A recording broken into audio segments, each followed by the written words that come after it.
When I am chopping up this kale, I like to go with the veins. Let me see if my camera's right. So I would be chopping right against these veins, the major veins of it. And then I just kind of chop it down into smaller little bits. They all kind of follow that same pattern. And these are manageable bite sizes. It doesn't have to be perfect, but that's kind of a nice little guideline for you. So I'll keep doing that, keep doing that, keep doing that until I have a huge bowl, because I don't want to think about this for a couple days. I want to have something that I can quickly grab if I get that late night sweet tooth where I don't have to feel bad about it. And I'm actually going to be adding a little bit of sugar, some lemon juice, and either cran raisins, or I can add raspberries, blueberries, something sweet to go in it.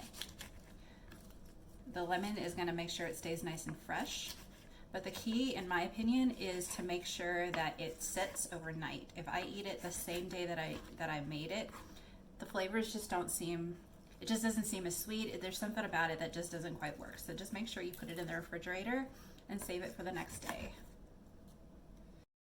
One more thing to note is that I do save the stems of the kale, because I could toss that into like the seafood medley that I made earlier. I could toss that in just to add a little bits of crunch and greens into my dinner.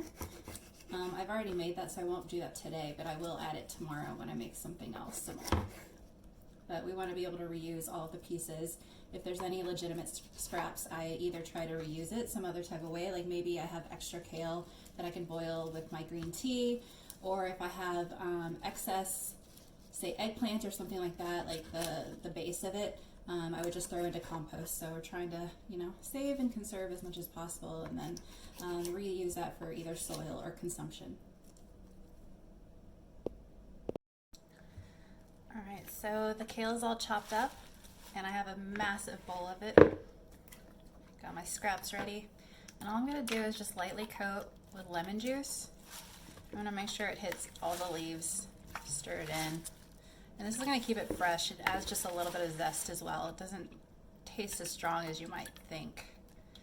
So once I do that, I may add a little bit more. Honestly, 9 times out of 10, I eyeball these things, so you can figure out your own concoction. But I'll start with a 1/4 cup of sugar.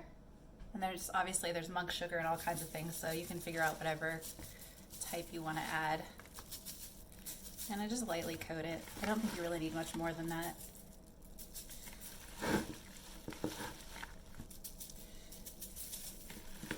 Honestly, I could probably do a little less.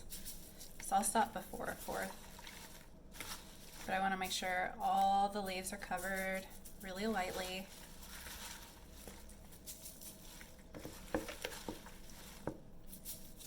Alright, so that should be about good. Make sure it's all mixed up really well. And then I have my raspberries from earlier. So I'm just going to go ahead and I want to put these in. This is going to be my nice splash of color. Stir it in just a little bit, make sure I have some all over. And there we go.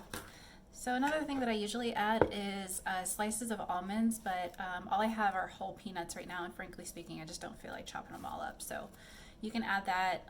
There's other things you can add, or you can do blackberries, you can do blueberries, cran raisins, whatever you have at the house. So feel free to change it however you need.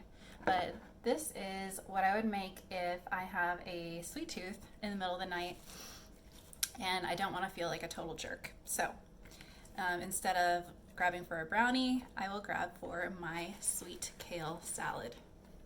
Call me crazy, but it is delicious. Make sure you let this set overnight though. That is going to be super important. Let me know what you think.